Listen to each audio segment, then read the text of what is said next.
Welcome to Heritage Hour. There are just a few more weeks left of this season of talks now. We hope you've been enjoying them. And I would like to welcome this evening Richard Pears, who is a local history expert.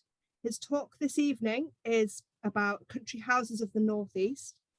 And just as we're going along, if you think of any questions you'd like me to put to Richard, then if you can write them in the comments box, that would be great. And so without further ado, welcome, Richard. Okay, thank you very much, Lucy, and hello, everyone. I'll just share my screen with you. So I'm going to talk to you tonight about country houses and castles in the Northeast. And you might think, well, they're two completely different subjects. But actually, if you look at the picture on the screen of Alnwick Castle, what is it? Well, yes, it's a medieval castle, but it's very much a country house belonging to a member of the aristocracy, which, you know, so they also have a very fine mansion near London, a former nunnery that they've converted into a country house as well. And so this is the slight ambivalence you'll see in looking at many of these buildings, is actually they continue for hundreds of years in use by wealthy families, and they just undergo change. So I'm going to begin by starting a little bit about castles, because we tend to have the image of a castle as something like this. You know, it's always under siege, it's having catapult things thrown at it, people trying to burn it down, there's arrow slits, battlements and things. But actually the reality is that castles for most of the medieval period were not besieged. They were there as a sort of place of refuge if need be. They could sometimes hold soldiers and garrisons, but much of the time castles are there as the great houses, as very prestigious houses of people of great wealth, the aristocracy, the monarchs, and generally wealthy people, churchmen as well. And if we think about what is a castle and what's a country house, we see that actually there's quite a great deal in common. They both tend to be places where leaders of society, the aristocracy, for much of our history of Britain for the last 1,000 years, where they live, they control large amounts of land, estates around them, which are farmed, which provide mineral income, which provide rents from people building on the property and using the land for businesses. They're often also a centre where justice and politics take place, and certainly the medieval period, the aristocracy were effectively the judiciary, and then we have castles being used as jails, such as Newcastle Castle. But that is very much, one could say, of castles and country houses as well, where many of the aristocracy were justices of the peace. So they were playing a role. Many prime ministers, political figures lived in country houses. You think of the Edens of Windsor Hall in County Durham. And even today, the Prime Minister has his country house, Chequers, where he is a status symbol of his leading role in government. Castles are also, and country houses are also places of great culture. You know, we think about the great paintings and sculpture and display that we see in country houses when we go to visit them. But that would have been true of castles as well. I think about supporting of musicians. We know that music formed an important part of medieval life, just as it did of country houses through to today. And these are very much status symbols as well. These are buildings, these are estates that can only be owned by the very wealthiest people in society. And that is very much true today, as much as it was true of castles. And the one thing that perhaps stands out from those is the castle as a defensible or a military centre. But if any of you have been into a country house, quite often you're confronted by a display of weapons, of muskets and swords and things. So well into the 20th century, political leaders, owners of country houses were important in military circles as well. And here, if we think about Lord Gort of Hamsterley Hall, who was leader of the British Expeditionary Force in France in 1940, and then throughout the Second World War, a great military figure, winner of the Victoria Cross. So John Goodall, who produced about 2010 the definitive book perhaps on castles, said that a castle is the residence of a lord or wealthy person, made imposing through the architectural trappings of fortification. But the key word there is it's a residence. So we have this means in which people of great status can live in comfort, whatever that meant at their point in time, and display their wealth and show off to their friends and overawe those poorer and less fortunate than themselves. The medieval land ownership was the church, which owned huge swathes of land, particularly in our area, County Durham and parts of Northumberland, owned by the Bishop of Durham or the monastery at Durham. The gentry, the aristocracy and the gentry owned land as part in fee from the king. And land ownership brought status. So originally, after the Norman conquest, land ownership was brought with it the responsibility to provide knights and soldiers for the crown if required, but also it provided the means to bring in income and from renting out the property, agriculture, and also many of these people were involved in royal service. So they would attend the king at court. They would play part in parliament when it began to form from the early 13th century onwards. And they would hold offices such as sheriffs and later MPs as well. And we see throughout the Northeast in the early 1100s, 1200s, many of these estates are formed out of what had been wasteland or moor and are turned into deer, places for deer hunting. They're enclosed in walls of parks or ditches to keep the deer in. Very prestigious thing to own a deer park. And also the land is then converted through the labour of ordinary people into productive land that can be used for farming and hence bring more wealth to the owner. And we see here an example of a castle, Walkworth Castle, which very, very fine building, though ruined today, began as a motte and bailey, a large mound on which the keep stands. So they've got the remains of the mound here, and then a bailey, a walled enclosure into which buildings and stone walls were later built. But what's really interesting about this is what we're really looking at here is a country house, or rather two country houses belonging to the Earls of Northumberland, the Percys. And we notice the Percys because on the porch of what was at once a very sumptuous great hall over here, we have this heraldic beast and the Percy coat of arms on there. And around the top of the castle of the keep, when it was originally there, you have these shields which would have borne coats of arms as well. But we've got this defensible enclosure with walls and with towers, with arrow slits and a gatehouse, but within it we've got a very, say, sumptuous hall over here with a very prestigious entrance. And then we have what would have been a large church cutting the enclosure in two, effectively. So you can see the tunnel where you would have gone under it there, or perhaps gone into the church through this porch over here. And beyond that, on the motte, is this keep, but it really is a house. And what the Percys were doing when they built that in the early 14th century was drawing upon that royal service and drawing particularly upon their service to Edward III. And Edward III was engaged in a huge rebuilding of Windsor Castle, still the home of the Queen, to set it up as a prestigious place in which he could overawe, impress his aristocracy and foreign rulers and dignitaries who came to visit. And again, very similar to Walkworth in the sense it has a large motte or mound, and on top of that there is a keep. And that was the royal apartments, much rebuilt since then. All of this has been rebuilt since Edward III's day, but originally royal apartments were in the keep. Around the walls were lodgings and accommodation for peers and then lodgings for servants as well. And in particular, he built a very large church. Now, the one here, St. George's Chapel, is a 15th century replacement, but it's on the same place of Edward III's church, in which he could hold processions. For example, the procession of the Knights of the Garter, which still takes place every year here. So we have here the remodeling by the king of an older castle, a motte and bailey castle, to house large numbers of servants, to house large numbers of aristocracy, and to use the church as a means of impressing them for ceremonies as well.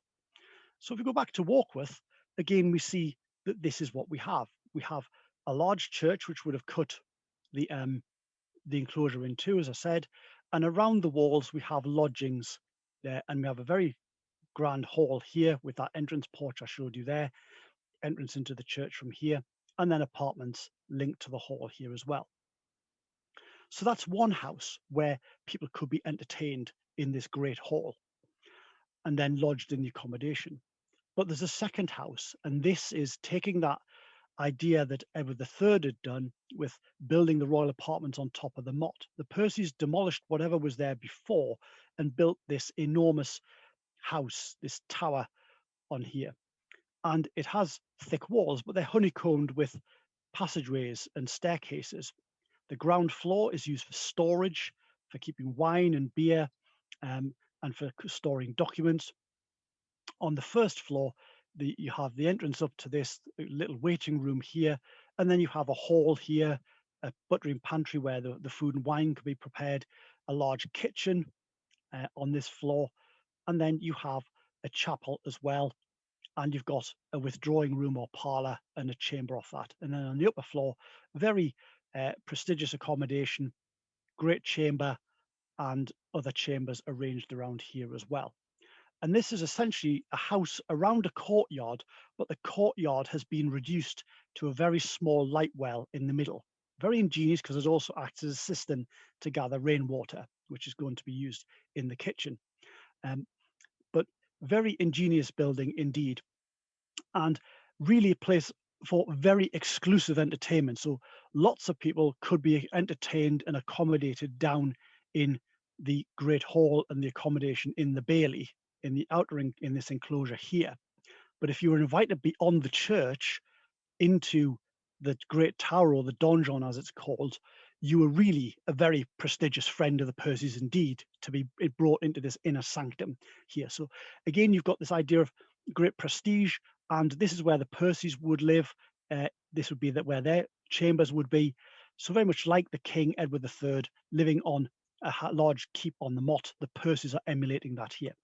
And we find this drawing upon influences from London and from elsewhere in the country coming through in the very grand buildings, the country houses and castles of the northeast of England as well. So some other examples we have, a much smaller one today, Hilton Castle near Sunderland, which is being renovated. And today what we have is what was a gatehouse, and over here, hidden by the trees, a chapel which was converted into a banqueting house. But actually, this is only a small part of what was there originally, because this was really a very grand house in its own right. The gatehouse ran through the centre, but as this illustration by English Heritage shows, on the first floor, you have a 2-story high hall, very, very grand building in the centre there. And then there's a very prestigious withdrawing chamber off here, where again, if you were a good friend of the Hiltons here, you could be brought in and entertained in privacy here. And then there's a very fine bedchamber above that. And at the other end of the hall, there's the kitchen, and the hall is so high, you can actually have 3 rooms high in this part. So there's another chamber there for a guest or another member of the family. And the ground floor is used for storage. So this is a very self-contained, very cleverly designed house in its own right, but it's only part of what was there. As Time Team showed when they did some excavations here, the gatehouse we see today was part of an enclosure. So there's a courtyard, there's a very prestigious, there's a very grand entrance tower to go into another hall for feasting and entertaining, and then there's another kitchen here and stores buttery, storing the wine barrels, and pantry here. And then there's accommodation for the family, guests and retainers around this enclosure as well. So all that has disappeared, but as the Time Team did excavations and they found evidence of this being there. And then around this, the castle itself is not set in a sort of semi-wilderness today. It was set within a very formal landscape, using the descent down to the stream down here for a series of gardens down the hillside, very formal gardens. All of this requires large numbers of people to maintain, and to keep the gardens in good order and to grow vegetables and other things that are going to be used in the house. So this, when we see many of our castles today, we tend to see them as ruins. We've lost the sight of what they would have been originally, which is very grand, very expensive, and very prestigious buildings, which you would be very much as an esteemed guest to be invited in to many of these buildings. Another thing that we still see at Hilton, though, is a factor that runs through many of these houses right through to the present day. Even if you look at histories of country houses, quite often if you look inside the guidebook, you will see a family tree showing you the descent of the family, who they've married into, who their allies were in previous generations, and the offices that the families held. This is true very much of the medieval period as well. This is Hilton Castle again, and over the gate there you have a very profound status symbol of the Hiltons at this time in the end of the 14th century. Notice how the window is pushed over to one side so they can fit in this flagstaff, because the flagstaff bears the arms of King Richard II. The Hiltons are telling everybody who comes near their house, we are friends of the king. And all of this would have been brightly painted and coloured so everybody could see. And then beneath them, they have the arms of the Percy family. They have arms of other families like the Umfravilles and others into whom they had married. So rather like that page in the guidebook today that tells us about who families had intermarried with, here this is made very clear in stone for everybody to see the Hiltons and who their families were. If you go to Lumley Castle, now a hotel, you will see this display of shields that are put there in the 16th century by Ralph Lord Lumley to emphasise his family's connections as well. And even country houses like Shorten Hall in Northumberland often have a coat of arms on the outside, showing the different families into which the main family has married over the years. And certainly often the family, the pairing that led to the building of the house. So this heraldry and showing off your family heritage are very important in these houses as well.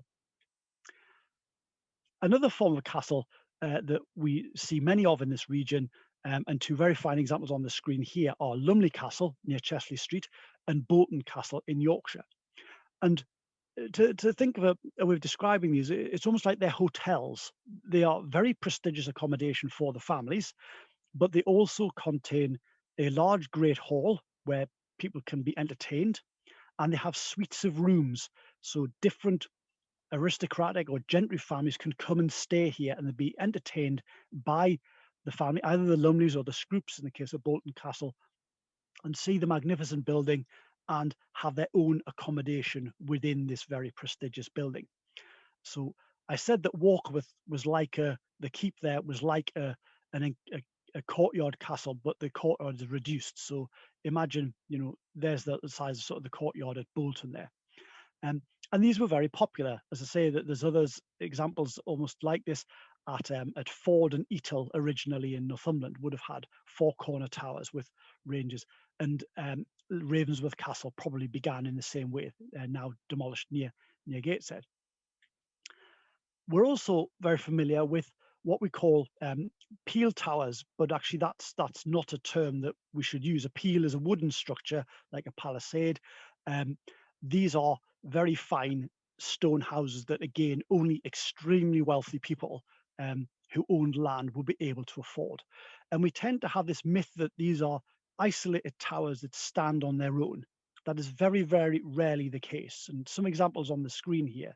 We have Low Hall at Corbridge, at the end of the village, which looks like a tower with a 17th century house attached.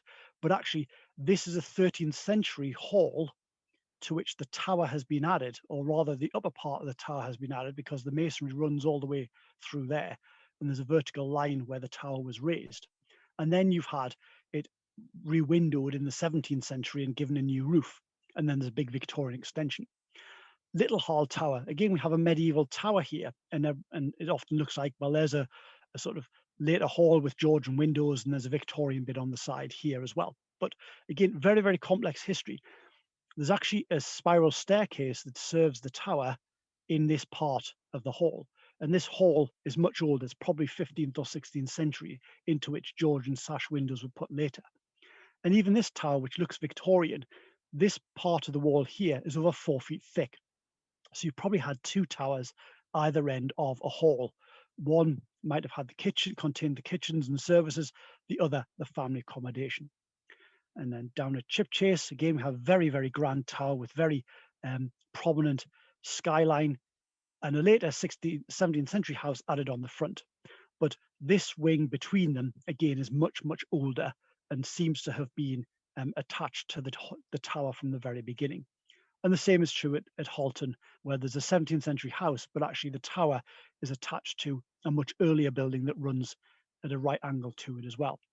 So what we often find is that these are not just single towers, but actually complexes of buildings. And at Chipchase, there's a chapel in the grounds there that's partially medieval as well. So we probably had a range of buildings strung out along this ridge here. And in many cases, there were villages next to these buildings as well, which have been got rid of when the grounds were landscaped in the 17th and 18th centuries. So what we really have is a hall for entertainment and for everyday business and everyday life. And then the tower is often there for chambers, prestigious accommodation for the family or for their guests. And it can be defensible if it needs to be when the Scots come raiding, but a lot of the time this is actually very, very prestigious family house and a country house in many of these cases, because all of these people are substantial landowners and gaining income from agriculture and from royal service as well. And Belsey Castle gives us a good example of this. We're used to Belsey, northwest of Newcastle, very fine English heritage property. This view by book shows us that actually this was much more substantial building. There's a very large block here that contained the kitchens, but actually the dimensions of it suggest that it was probably a tower as well. And then there's a hall between the two, which is given a Jacobean front later on. But actually the tower almost certainly was always linked to another building. And we know this because on the mezzanine level here, where the spiral staircase is, the window is pushed through at an angle to the wall, almost certainly to clear the roof of another building. And there's also a blocked doorway here, which probably communicated via a balcony or a gallery with a building that was either right next to or a few feet away from this tower. So the tower could be used. It was later, a fireplace was installed in the basement, but it didn't originally have a kitchen. It could be used as a isolated building by shutting the door and barring the door, but actually it's probably always had other buildings nearby. And in Buck's View, we have what appears to be the remains of another tower over here. So actually there may actually be another courtyard in front of this tower as well. So we have very, very complex buildings, complexes of buildings that now are very much reduced to ruin. So, and this is Belsey is another good example of how we need to think back to how these buildings would have been in their prime. So this is the tower at Belsey, and we have two windows here, very grand window that would have given good view out onto the landscape, onto the village that's disappeared, and then a chamber above. And if we look inside, there's that window there. Very prestigious window seats, so you can look down, look at the landscape, and you can see where there's been another floor above that. But today we just see this as bare stone walls. What we really need to do is see it how it would have been when it was lived in by the family. So there's that window. It's got glazing in the windows, it's got window shutters, but the explosion of color that you see, because the walls would have been plastered, they would have been painted with heraldic scenes. Again, look at the heraldry on display here. A beautiful wooden paneled ceiling that's been painted as well. And here we have a servant hanging up tapestries, a very expensive form of decoration for a room. And then, of course, you've got a rush matting floor, rush mat on the floor as well. So we have to try and think when we see bare stone ruins today that actually these were very, very prestigious buildings, and got to try and imagine them dressed as this English heritage illustration shows Belsey once was.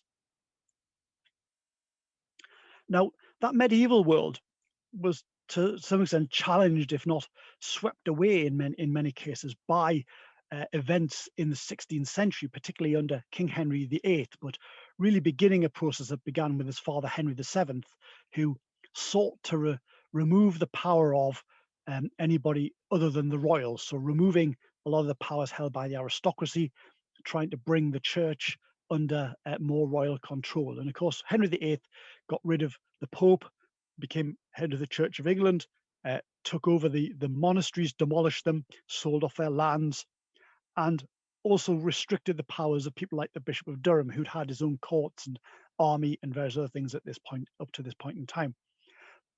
And what the Tudors did was to replace those aristocrats, who they were very suspicious of after the Wars of the Roses, with new men, as they were called, members of the gentry, merchants, professionals, who could be employed in government service, and they were paid for their service to the crown, either at the royal court or on government business.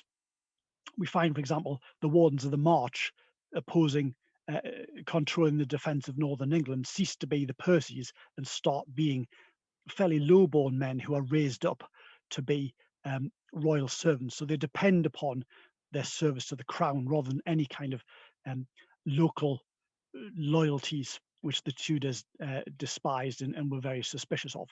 And if you're familiar with Hilary Mantel, the best example of this is obviously Thomas Cromwell, Henry VIII's first minister, who was raised from very humble beginnings to become the most powerful man in the land after the king.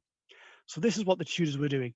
And this is where we begin to see families like the Liddles, the Carrs, the Brandings, the Bowes, Claverings, Ellisons, Andersons coming to prominence.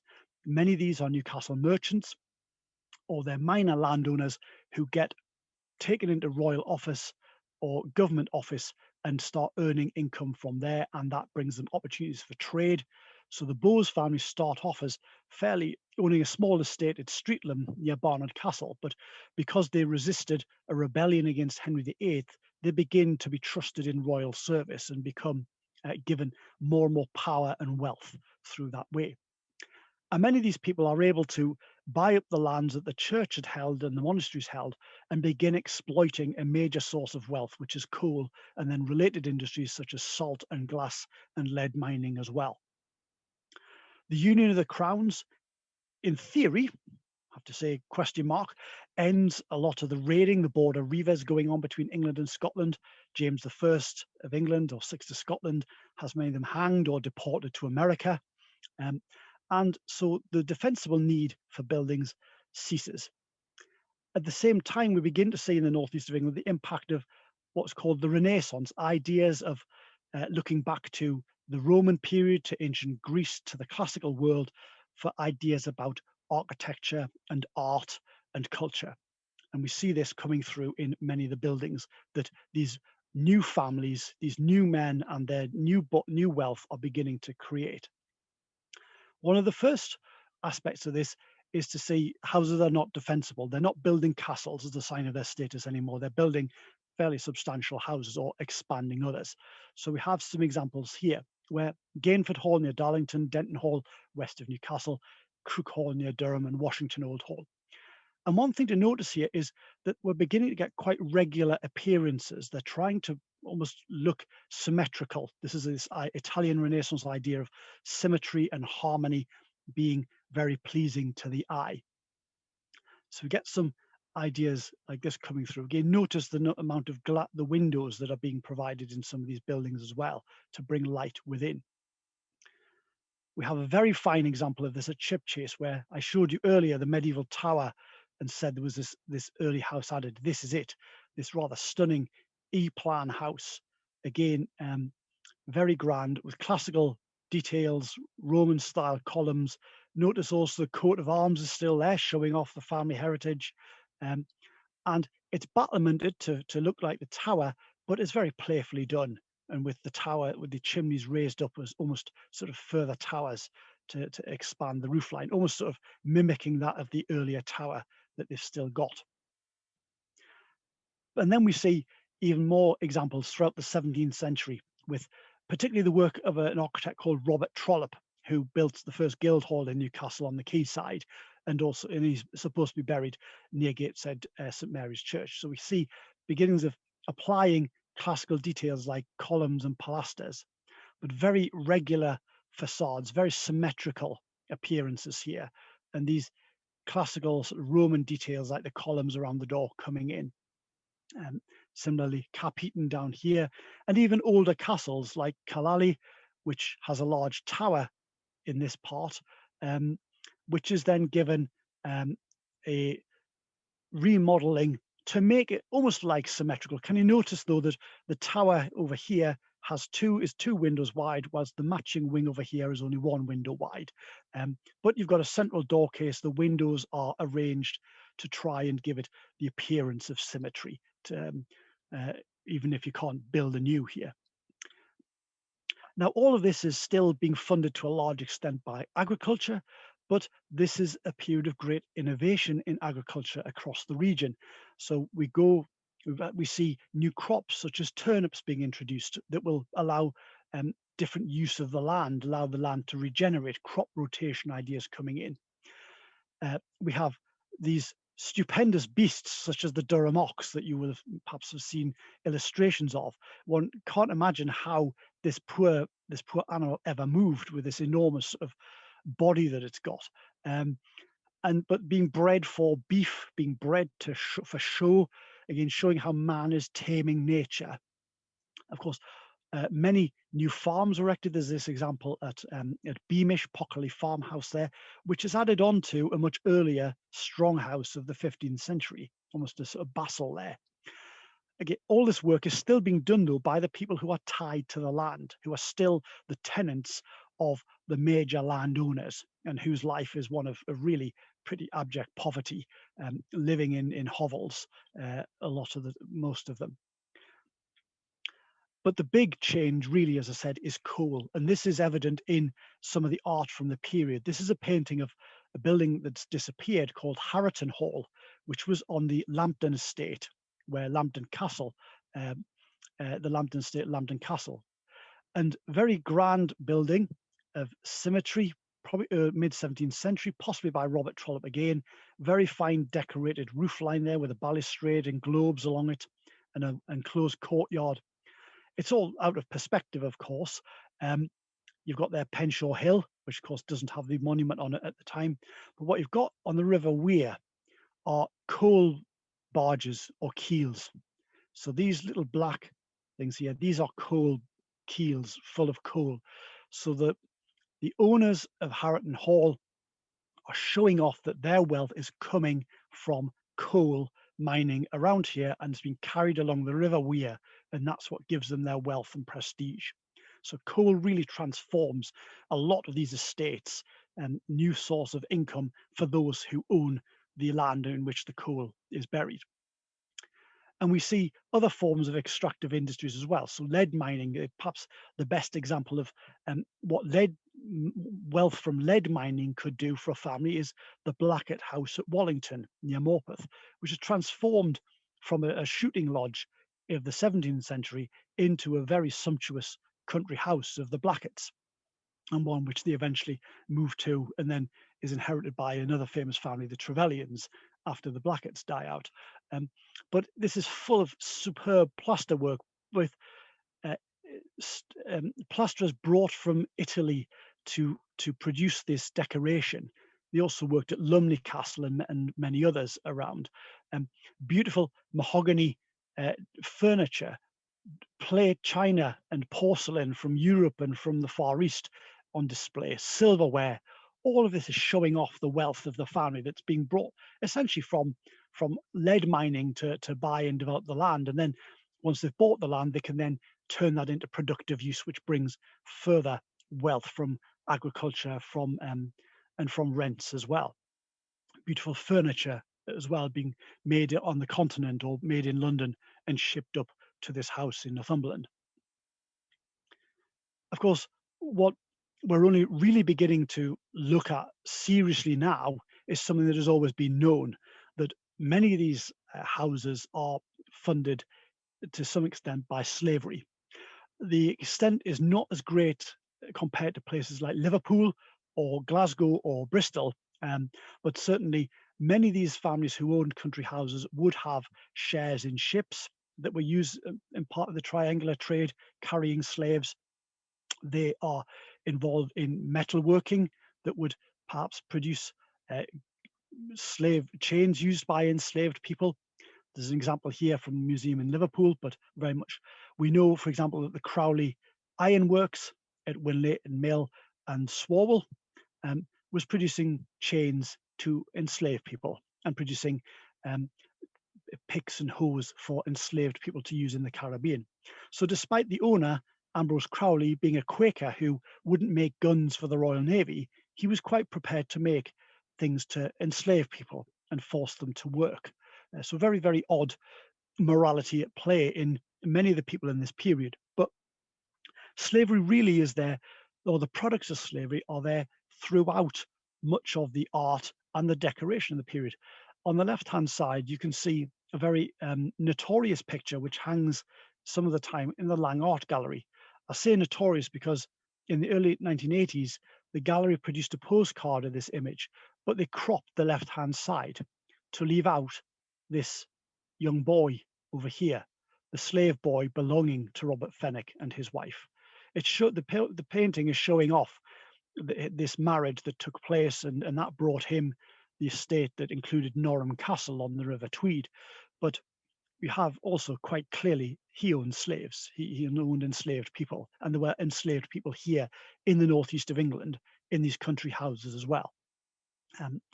So we have the people, enslaved people are here, but also the products of slavery are in everyday use. Mahogany for doors, mahogany for furniture, that is all the product of slavery. People who put sugar in their tea, or their tea itself, or their coffee, or their chocolate, these are all using the products of enslaved people. And so these are silver tongs, very fine, very expensive, for putting sugar in your tea. But again, the sugar is a product of slavery. There's a sugar refinery on the Tyne at South Shields in the mid 18th century. Well, the sugar is being imported as a product of slavery. Other families are involved in importing things like rum, again produced by enslaved people. So lots of products are being produced in the British West Indies, in the New World, and by people who are enslaved, and they're then being brought into the country houses. And really, as I said, things like sugar and coffee and chocolate into everyday use within the Northeast, not just in country houses. An example of a house that I think we can say was probably funded by slavery is the recently restored Hamsterley Hall near Rowlands Gill, which has was built by the second son of the Swinburne family, who he was given this estate by his brother, and then but he married an heiress whose father was the secretary to the Windward Islands. And indeed, Henry Swinburne eventually died in Jamaica trying to recover and manage his wife's estates, the plantations where enslaved people worked for him. So there are instances of houses where you can make a direct connection between the houses and enslaved people. But as I said, most of these families would own ships. They would have shares in companies that were engaged in the slave trade or the products of slavery as well. The period is one where people, as well as learning about the classics in school, those who went to public schools and if they went to university, would learn about the classical world of Homer, the Iliad, ancient Greece, ancient Rome. And then, if wealthy enough, they would go on the grand tour and go to France and Spain and Italy and Greece to see the remains of these cultures. And these gave them ideas about architecture. So we have an example of a Roman temple here. And again, that idea of a portico or columns framing the entrance into a country house is one that is seen in many houses around the Northeast and elsewhere. We have interior decoration. This is a painting of Nostell Priory in Yorkshire, where you can see the library is actually set out as if it is one of these classical porticos framing the books on there. And of course, we have Belsey Hall, a truly stunning building in Grecian style, where Sir Charles Monk went beyond Italy to Greece, which was a fairly dangerous place at the time, to draw inspiration directly from the Greeks, who he believed had inspired the Romans. And then he came home and created this stunning house in Northumberland. Those who couldn't go on the grand tour could use books, because great age of publications showing off architectural designs, particularly from Italian Renaissance architects like Palladio and Celio. And so we have here examples of Seton Delaval, and you can see how that is based on one of Palladio's illustrations.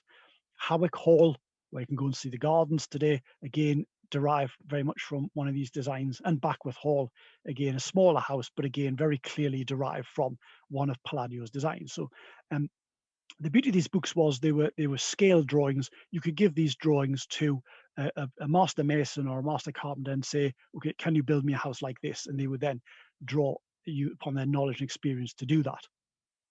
And of course, we have very prominent architects like Vanbrugh, Seton Delaval, Robert Adam, Wyatt, James Gibbs, doing work in the region as well, designing country houses. And then local men such as William Newton of Newcastle, David Stevenson, and of course, more famously, John Dobson in the 19th century, drawing upon these models to create country houses based upon this classical Renaissance idea.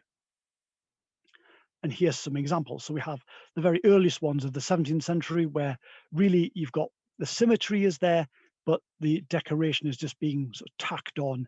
So this is Cap Heaton of the 1660s. We've got Vanbrugh at Seton Delaval, a stunning house. But again, look, there's the classical portico from that, as if it was on a temple being applied to a house.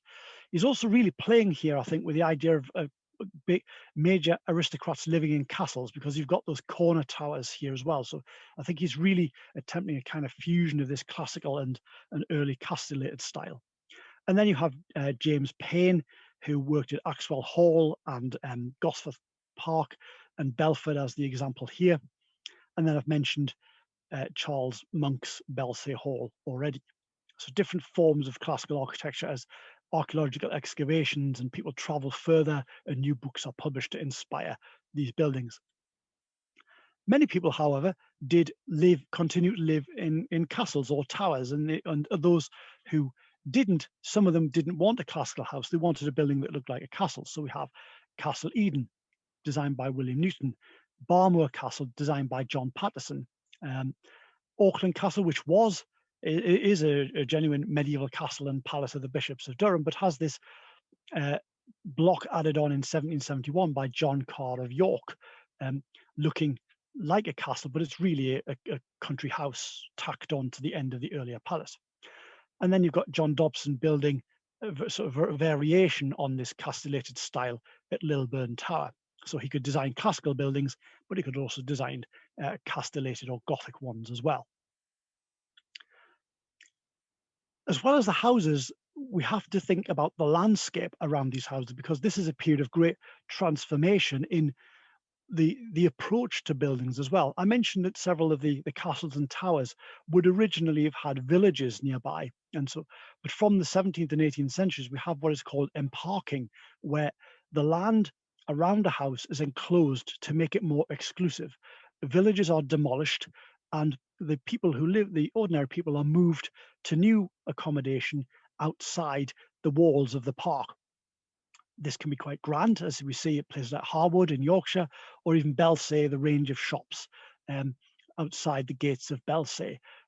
But really, this is uprooting the ordinary people and throwing them off the estate. They're being moved out of sight, essentially. The owners of these houses no longer want to look at the people they control. They just want them out of sight. Some country houses such as Wallington, we get a good idea of the landscape around here. This one is one that is often overlooked, but it's actually perhaps one of the few still left within Tyne and Wear boundaries that has its landscape almost complete. And this is Bradley Hall near Ryton, where there was a village. And actually, if you can make out the lines in the field here, this is actually a medieval field system where in the 18th century, they removed the village, they uprooted the hedges around the fields, and then they put in some trees in a some kind of capability style landscape. They dug a lake. You can see here there's a stream that runs to a lake. It was a bit dry when I took this photograph, but they're creating this artificial landscape around these houses, the pleasure grounds essentially for the wealthy, because the poor people, the ordinary working people, have been removed from sight unless they're actually being brought in to work on this and keep this in the very prestigious and form that the landowner wants it to be, as a sort of backdrop to their house. We see, of course, Gibbside is perhaps the best example near us, where we have an estate that had been heavily mined for coal, is bought by the Blackiston family and the Shaftos, and then it eventually passes to the Bowes family. And the Bowes family, George Bowes, makes an absolute fortune from coal mining in the early 18th century, and he begins to lay out the garden, the landscape around the house. He spends so much time and money on the landscape that he doesn't actually rebuild the house. This is the Jacobsen Manor that you may be familiar with. It was originally a story higher and wasn't battlemented. But again, very prestigious house in its time, with all of these bay windows full of glass showing off the wealth of the owners. But this landscape is what we really look at this, where you have the stable block is made to look like a country house in the grounds.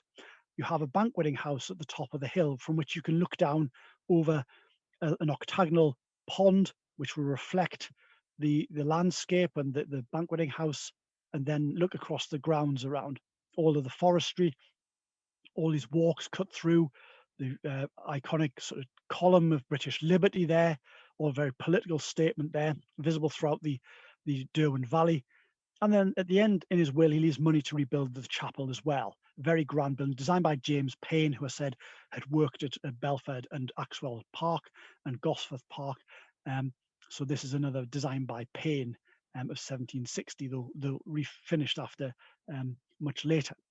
So the whole of this landscape, this industrial landscape, is transformed into very exclusive pleasure grounds for the Bowes family and their friends to come and enjoy.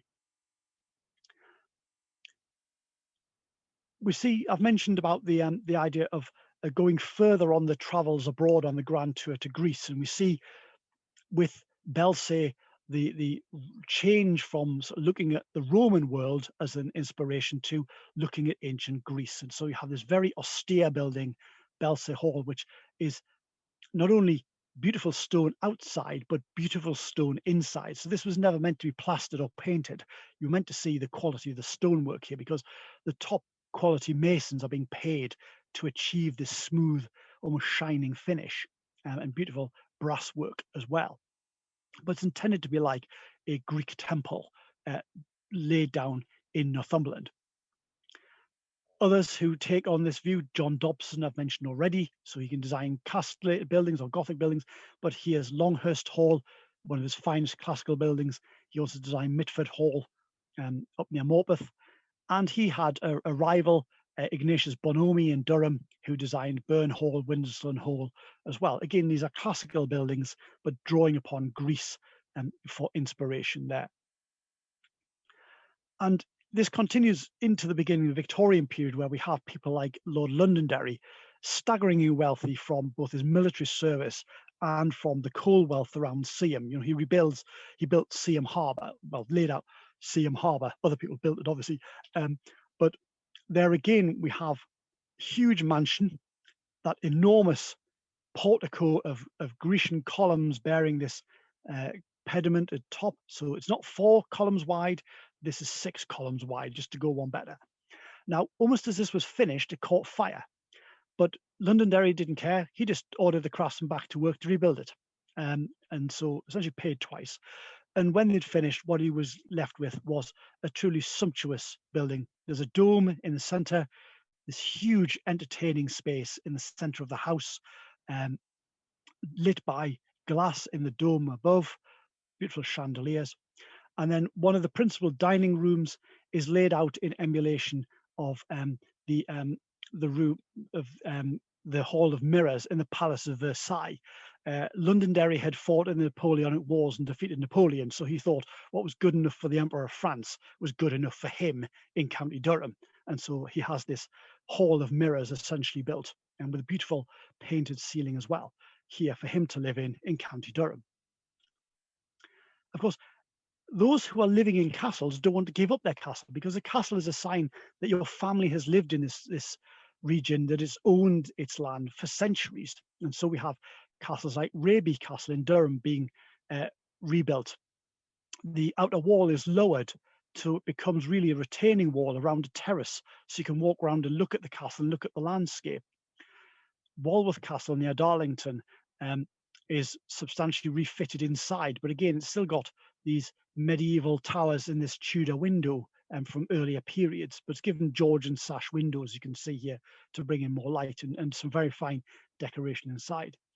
We have the enormous Bransworth Castle, has this new gatehouse added, but inside, a whole range of Georgian and Victorian rooms are created at enormous expense for William Russell, one of the owner of Wallsend Colliery, one of the richest coal owners in the early 19th century. And of course, we have near Gateshead, we have Ravensworth Castle, which goes from being corner towers around a courtyard to being this staggering building designed by the Prince Regent's architect, John Nash. So again, just like the Percys looking to Windsor as their model, at Ravensworth, the Liddles called upon the Prince Regent, the king, who did become the king, they called upon his architect to design their house for them, Ravensworth Castle. So again, showing off these royal connections. And you see Alnwick is perhaps another best example of this. It goes from in 1630 being really the recognizable medieval castle within the walls. And you see that there are remains of buildings like stables and a chapel here, stabling over here. All of these are swept away inside to give the green landscape that we see, turf that we see today, that sets off the main rooms in the keep on the motte. Remember, this is looking at Windsor again with the keep on the motte. This is where the main family live. And in the 18th century, it's remodeled by James Paine and by Robert Adam to provide a suite of state dressing rooms and entertainment rooms, a saloon. They keep the Great Hall as the dining room. So the Percys today still eat in the same room, sit within the same walls, where the medieval Earls of Northumberland, the Percys, sat as well. And then it's given much larger extensions in the 19th century by Salvin as well, big library, two-story library, chapel and other things added. So, but it's important to them to keep the castle and keep remodeling the castle to show off their family's lineage. And inside, we really have, once you step inside this castle, there's very little of Northumberland here. This is an Italian Renaissance palace, wall to wall with Italian marble. It's actually installed by Luigi Canina and his team of Italian decorative technicians and marbleists. So very sumptuous building laid out, showing the great wealth of the Percys. And then, of course, we have new men of the 19th century, the captains of industry. The most famous, of course, is Lord Armstrong, a truly fascinating character who I'm sure you will have heard of, and really several talks in his own right. But he creates a country house for himself at Cragside on the Northumberland moors, a very remote place where he can go fishing and get the clean air, unlike his factory workers on Tyneside.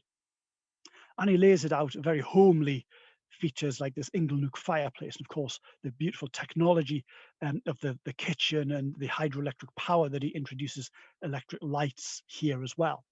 But it's a place for entertaining. It's a place for him to rest from his business, but it's a place to bring people, to impress them with this technology that he has created in this empty, barren wilderness. He has created this ideal Victorian country home with all of these new sparkling technologies, and he could do that for you. You could have this as well if you just pay him and his engineers to create it for you. And we see other captains of industry, people who making a fortune from trade. So the glass manufacturer William Wales, of course, Victorian period sees a huge expansion in the number of parish churches being built, and churches need stained glass. So William Wales is onto a good thing here. He's able to get lots of contracts, and he buys land on the outskirts of Gateshead, which he sets up as private gardens, and he builds himself something that looks like a castle. Of course, it's rather a sham castle, a bit like a brass castle, as we will call it, of brick. But he's drawing upon these influences of battlements. You've got this sort of moat or ditch around the terrace, which has bastions or corner towers on it. But again, you've got large windows to see the landscape. And eventually he makes this as a gift. The landscape is a gift to the people of Gateshead as a public park, which we know today as Saltwell Park. And the towers have recently been refurbished in the last 20 years or so after falling into dereliction. And we have Armstrong again. And Armstrong, at the very end of his life, despite having no children of his own, and his wife had died, engages on a really tremendous transformation of Bamborough Castle in Northumberland, which had fallen into dereliction. And he brings in some of the gifts he's been given by foreign dignitaries. So the King of Siam gave him a teak consignment of teak, which he uses for the roof, this beautiful hammer beam roof of the Great Hall, which he rebuilds. All this wall paneling is again decoration as gifts being brought in to create the sumptuous interior, buys huge amounts of art and commissions other art, stonemasons to work on these surrounds here as well. Why would he do this? Well, I think Armstrong knew his history. He knew that, according to Bede, in 547 AD, King Ida fortified Bamborough, and this was the base of the Anglo-Saxon kingdom of Northumbria. And I think Armstrong is making a point here. He's saying, I'm the king of Northumbria now. I'm the richest man. I'm the most powerful man. I employ thousands and thousands of people. I light your houses. I give you drinking water. So I'm going to live in this iconic castle, which I will rebuild as a home suitable for someone as majestic as myself to live in. So, we owe this transformation of what had been a derelict castle into the grand country house we see today to Armstrong. And others get into the act. So near Bamborough, there was a Tudor artillery fort on a crag on Holy Island. This is bought by Hudson, the owner of Country Life magazine, and he employed the architect Lutyens to build a country house here on this rather desolate rock at Holy Island. But again, he recognizes the iconic status of Holy Island in English and British history. And so Lutyens creates this castle, this sham castle for Hudson as a retreat, but one where Hudson, a magazine publisher, can bring people to show off that he owns a castle. So we've got this reuse of earlier sites for those who don't have a lineage or a heritage in the region. They just buy a castle and do it up with their wealth to give the impression of always having lived here. All of this, of course, relies upon the people who we are only beginning to learn more about, which are the armies of servants. And it's really fascinating to go around country houses and castles and look to see how these could have possibly operated, and all the technology that was required and the number of people that were employed. So we have things like the bell systems to summon the servants to wherever they're needed in the house. We occasionally get pictures of servants. Sometimes we even get the names of the servants on here. So we can begin to see their lives, the hierarchy within the servants, because it's not everybody's just a servant. There's a hierarchy of male servants, there's a hierarchy of female servants, and the two don't mix.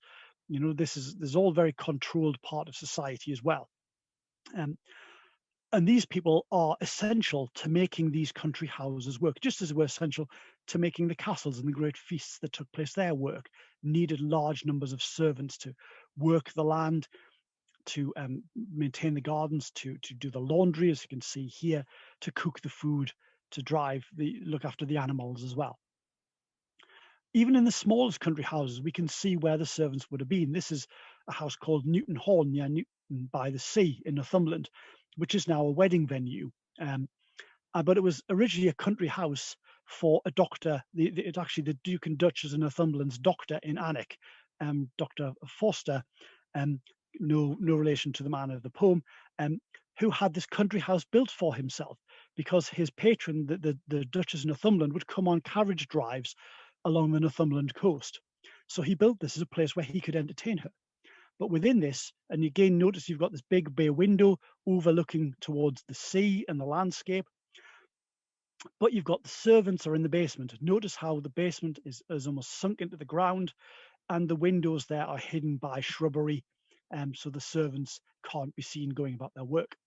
So you've got the basement is the servants' area, and then on the main floor, raised above the ground, so up the steps there, grand entrance there, you've got the reception rooms for the family and their guests, and then you've got the main staircase, which goes up in a U shape here, but next to it, there's a second staircase for the servants, and this goes from the cellars right the way up to the attic. So the servants can move up and down the house wherever they're required at the summon of those bells and appear from without using the main staircase that the family would be using.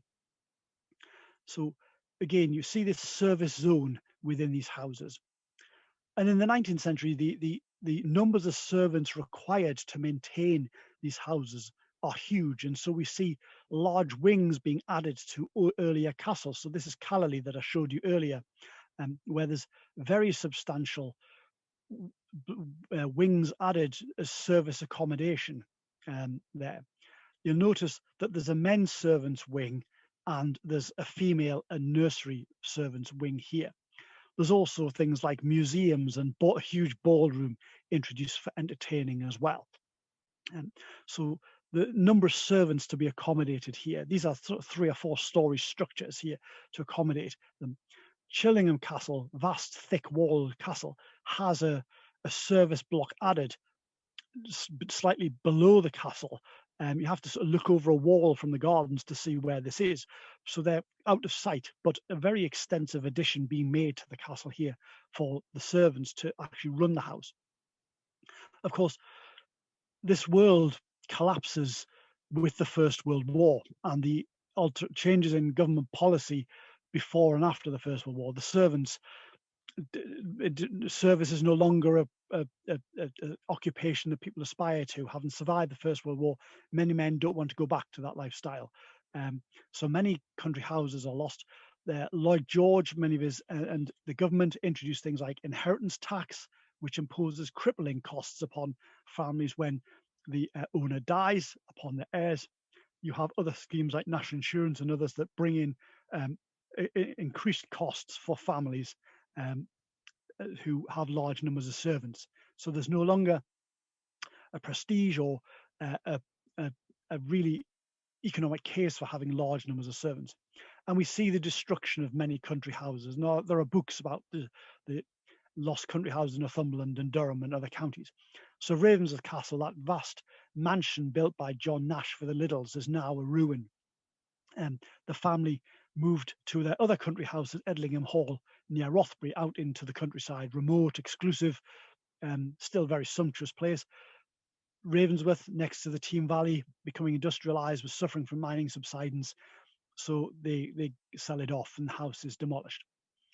Gibbside, the hall is unroofed deliberately by the family to avoid paying tax because they have the Castle of Mar in the north of Scotland. They can go up and live in their Glamis Castle, rather, in the north of Scotland. They don't need a house in London, in the northeast anymore, and they can get to London on the train if they need to, or by car. And country house destruction continues. Woolsington Hall near Ponteland burnt down 2-3 years ago. So that we have to see whether that will actually be rebuilt or whether it'll simply be demolished. So these houses are under threat even today. But we also see these houses, these castles and houses, come into new use in the 20th century. So many are hotels, whether it's Beamish or Wynyard or Walkworth Castle or Linden, Langley Hall, Lumley itself turned into a hotel. Others, you can own a part of a country house. If you can't own the whole thing, you could own part of it. An apartment such as Stanhope Castle or Callerley is now apartments. The Hermitage down near Chesley Street, Belford by James Payne is now apartments. Dunstan Hill near Wickham, Axwell Hall has been converted into apartments, and others, even smaller houses like Scott's House near Bolden, have been converted into apartments. Some are used for education. Ford Castle was used as an education centre before COVID. Some are owned by universities. St Mary Fenham Hall is now owned by Newcastle University. Durham Castle, of course, is no longer the home of the bishop. It's home of students at Durham University. Ellamore Hall School and Nunnykirk Hall, these are special schools for children where, again, they can be given the care and the support they need in a fine environment.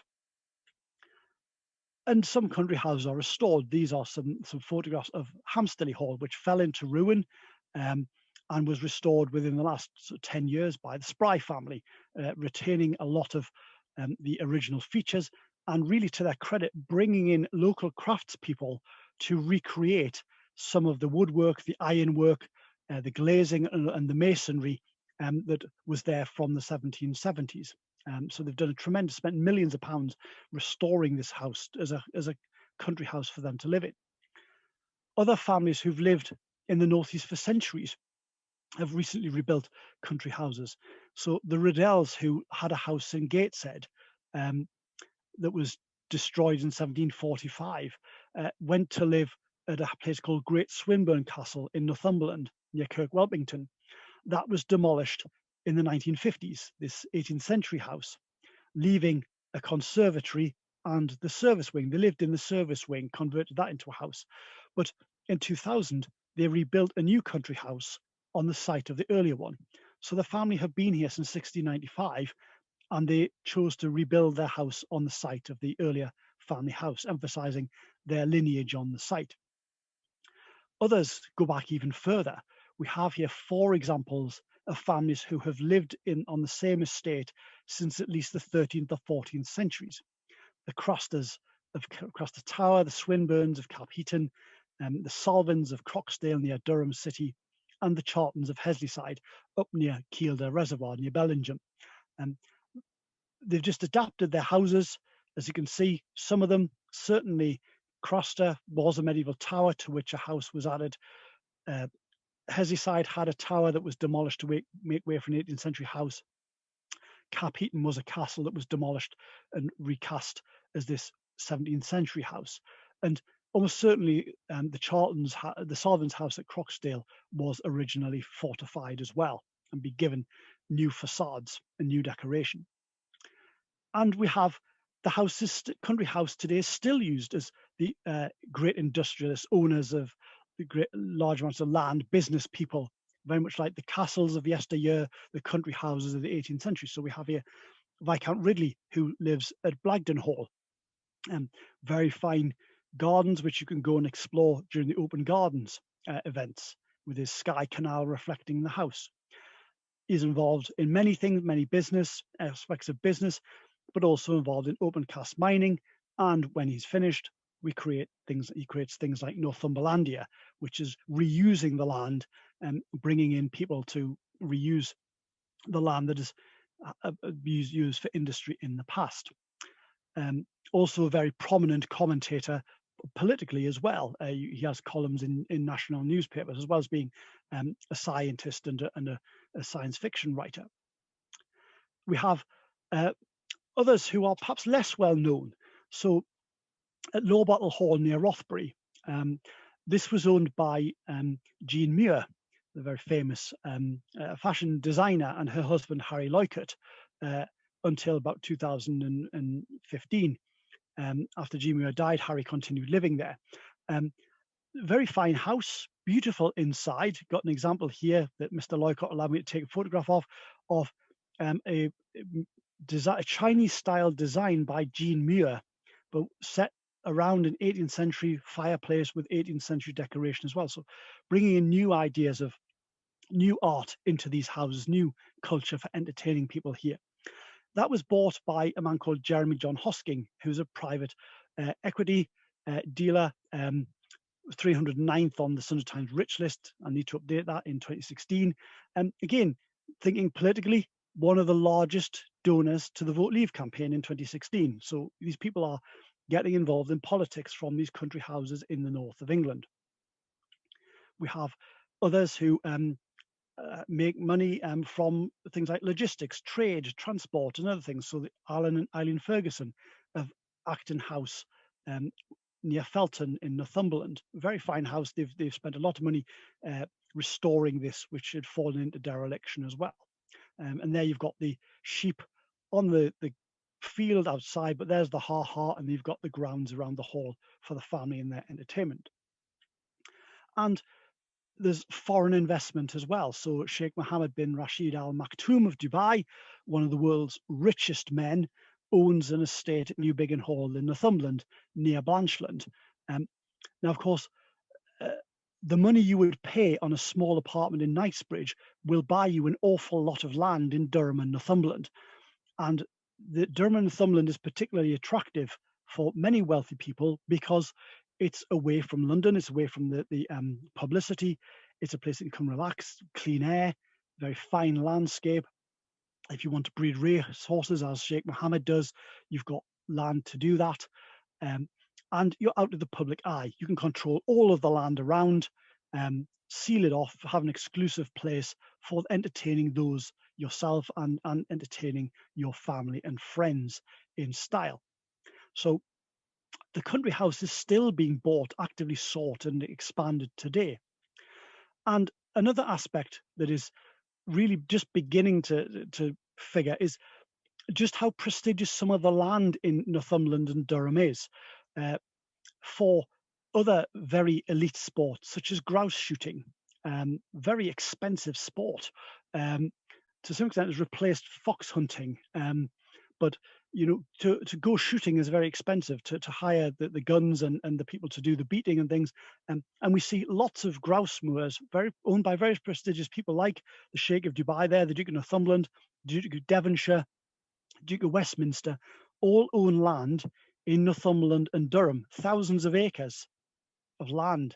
Obviously, Lord Barnard of Raby Castle owns the largest amount, but some of these others, hedge fund managers, businessmen, owners of building firms, own very large some areas of land, which gives them an income today.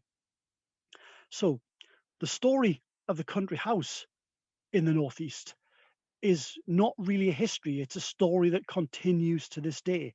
The prestige of owning a country house, of owning a huge mansion in which you can display wealth and art and prestige and impress your friends and overawe those less well off than yourself, goes from the medieval period with the castles through to the present day. Looking for inspiration in London and in Europe and further afield comes through to this day. And the country house is this place of pleasure, entertainment, surrounded by private grounds, business, for entertaining, continues through to today as well. So thank you very much for listening. And I shall stop sharing my screen. Thank you so much, Richard. That was absolutely fascinating to hear that story all the way through those years and to hear about all of those powerful and influential people. We've got some nice comments on the Facebook feed here. We've got a question from Maureen saying, fascinating stuff. Cragside looks as though it could be plonked down in Bavaria and not look out of place. Would this be the influence of the Prince Consort? I think certainly yes, I think that's a very good point, Maureen. Yes, I think this is Armstrong looking for inspiration, again from the royal family, and it is a very, very Germanic landscape. He chooses the tree. Remember, this is bare moor that he builds upon. He chooses the trees to plant, so it is going for that sort of dark evergreen landscape of Bavarian forests that he's choosing. And again, yes, it's very much on the edge of the cliff, so that we see with some of the German castles as well. So I think that's a very good point, actually. Yes, that it may well be the Prince Regent, that he's drawing inspiration from there, and looking again to a certain part of Europe for inspiration. Good question. Thank you very much. Lovely. And we've got a comment from Christine. Sorry to have missed the start of the talk. Was it recorded? And yes, Christine, it is recorded. You'll have the opportunity to rewatch the beginning part of it on the Facebook feed, the Gateshead Library's Facebook. But we'll also be putting these talks up on YouTube with subtitles on them for the hard of hearing. We've got a couple of nice comments. Gemma says, excellent, so interesting. And we have another one again saying, thank you for such a clear analysis. We've got somebody else, Lee, saying Knightsbridge flat, 5 million might get you one. So is that the sort of price figure that you're talking about? Is that how much do these places cost? Well, I showed a picture of Castle Eden near Hartlepool, and I it was up for sale about 10 years ago, 12 years ago perhaps, and I wrote to the owner saying, I'm interested in the architect who designed your house. Can I come and have a look around when it was up for sale? It was up for sale for 1.5 million then. It was recently up for sale for 2.5 million. for the house, you know, and just a Right. little bit of the grounds. If you're getting a lot of landscape around, you know, then you saw the sort of acreages that some of these landowners Yes. are buying up in Northumberland and Durham. You know, then it's huge. It's huge sums of money in relation to house prices for us, but actually compared to what you pay for, you know, as I said, a Knightsbridge apartment, you can buy an awful lot, a big chunk of landscape, and it's so exclusive. There's nobody around you. It's so private. You can see the attraction. Certainly. We've got another one from, oh look, somebody's just popped something up here from today's Chronicle. Northumberland's Blenkinsop Hall has been sold for 5 million. Mm. So yeah, there we go. Those are the kind of prices that we're looking That's at. good, very good comparison there. Well done to that person. Thank you for finding that. Yes. That was Gemma. Thank you, Liz says, wow, fascinating, interesting and informative talk. We'll pay closer attention to buildings and estates when visiting in the future. Thank you. And I think I feel that as well, that, you know, you don't always kind of spot the difference between the Roman and the Grecian. And I really like the way you kind of gave us those photographs and showed us from those books as well, from those plans, kind of how closely they were copied. Is it possible to have a look at those kind of illustrations anywhere? Yeah, if you go on the internet and just look for Palladio, Palladio, you will find lots of illustrations drawn from his books, and the other one was called Serlio, S-E-R. Oh, we've been doing so well up until now, but I think we might have hit a little blip in the broadband. Are you still there, Richard? We'll just give Richard a few minutes just to maybe give his router a kick or something. I'm not sure if he's realised that we're not hearing you just at the moment. I'm very sorry about this abrupt end to our conversation with Richard. It's been so nice to hear more about how the history that's still ongoing with all of these wealthy and powerful people owning vast swathes of land around in this area. So I'm really sorry that we can't ask Richard anymore. I'm very sorry. Oh, you're back. You're back. That's I'm fantastic. very sorry. It just dropped out there. I'm really sorry, everybody. Don't worry. No, yeah. it's lovely to see you again. I hope you. Yeah. I just said I hope you're going to go and give your router a kick. Oh yes. Well, as I was just saying there, for the person who asked, if you Google Palladio's villas, you'll find a wonderful website showing many of his buildings around Venice, where he was based. That's lovely. Thank you so much. We've got lots of other comments. Susan and Gordon really enjoyed this talk as well. I mean, I do think it's just so interesting to get to know a little bit more about architecture, and we're very privileged to have had you on to describe a little bit more about some of the influences and the reasons why things are the way they are. I just wondered if you know a little bit more about chateau. So I get the impression from certain TV programs that it's been possible, over the last 20 years maybe, to buy rundown chateau in France and maybe in other countries in Europe as well. And I'm just wondering, like, that seems a bit surprising here that people would be able to do that. Is there a difference between the way things have worked out in other countries and here in the UK? I think a lot of particularly in France, France is a republic now. It's not so it still has very wealthy people who were aristocrats, and some of them claim to have titles still, but they're not really recognized by the French government. So that the people who own the chateaus in and by chateau that can mean anything from a castle, a military building, to a really what is a country house, thin-walled country house similar to what I've been showing tonight. And I think there's just a lot more of them. There were a lot more French aristocrats. That's part of the reason why they ended up with a revolution, was so many people, the aristocrats were not paying taxes. And there were lots of them, and they had lots of rights that meant they didn't have to pay as much tax as ordinary working people. And we know where that ended up, with lots of them losing their heads on the guillotine in the French Revolution. But all these people did need a substantial house as a sign of their status. So they're able to build quite substantial houses. And I think it's just that lots of them are, lots of French people don't want to live in them, don't want to, have that sort of country living almost, very urban society in many ways. I might be wrong, but that's my understanding, is really there's so many of them because it was about the status of the owner rather than actually the size of the house. But there's a very vibrant market in Britain for country houses. If you look at estate agents like Savills, for example, where presumably our friend looked up, the Knightsbridge apartment, somewhere like that. Savills or Knight Frank, a very specialized tier of, houses that they sell. They're selling to very, very wealthy people who can afford estates like, Blenkinsop Castle.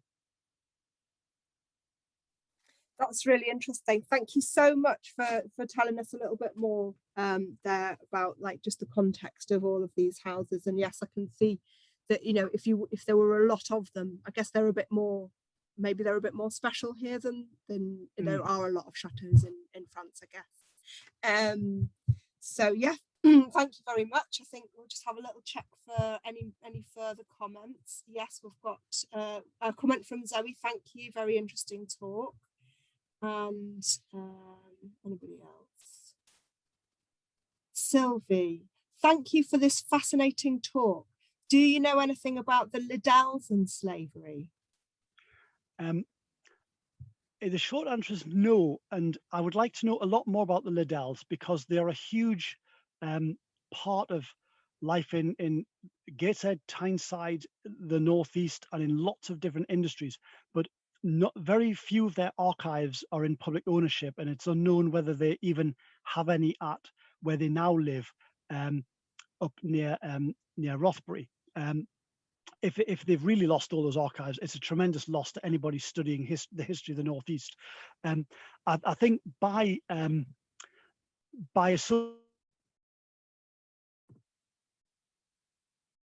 we've got this little blip here in the broadband again. Hopefully we'll be able to get Richard back just in a second to finish talking a little bit more about the Liddells. In the meantime, Lee has commented, it's not just the initial cost of the building, it's the maintenance of the property and estate which cannot be disregarded. And I guess that's the case. You have to have not just the capital to buy it, but also the income to maintain it. So that's a really good point, Lee. And any sign here of Richard coming back? I'm very sorry about that. Oh, don't worry, that's fine. So I'm just saying, I think that basically slavery is part of society in this time, and people of money are investing in things to do with slavery as well. That's really helpful. Thank you so much. So Sylvie's saying that there are some Liddell letters at Tyne and Wear archives that she's about to look at. Oh, good. I'll go and have a look at those as well to see what they say. But yes, that's good to know. Thank you. And we did have a comment from Lee, which was about the initial, it's not just the initial cost of the building, it's the maintenance of the property and estate, which cannot be disregarded. That's right. I've got to know quite a few owners of houses, and what you tend to find is that they are spending a fortune trying to repair these houses. I've known people who were quoted over £1 million to re-roof the house, because it's got to be done in a certain way. Any repointing has to be done with the proper mortar. You've got to have stone, not composite materials being used. So, and lots of these are freezing cold houses even today. People live in smaller wings of the houses because it costs so much to heat the main house. And I guess with heating, that the heating helps to conserve the building as well, doesn't it? That's right. Yes. Yeah. Mm-hmm. Yeah. Enormously costly. Mm. Right. Okay. Well, I think we've had some really nice feedback on the comments here. Lots of appreciation. Thank you so much, Richard. I'm really looking forward to your next talk. Would you like to tell us a little bit about that? That's going to be towards the end of June. You're going to do, is it Mines and Mansions?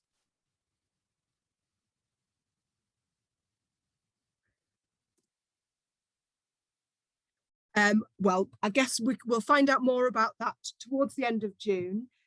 Next week, we have Andrew Clark with Days at the Seaside, and that'll be a pre-recorded talk. In the meantime, we do have a prize draw for anybody who's been watching or following Heritage Hour. The prize is a choice of one book from the Gateshead Archive Shop, and to enter you need to complete a short survey to tell us a bit about how you found Heritage Hour over the last year. It would be really helpful for us to just get a little bit more feedback, and good luck in the prize draw. So I'll put the link for that in the comments box as well. But I think with that, I'll say good night, and thank you all very much for joining us this evening, and we'll see you all again soon.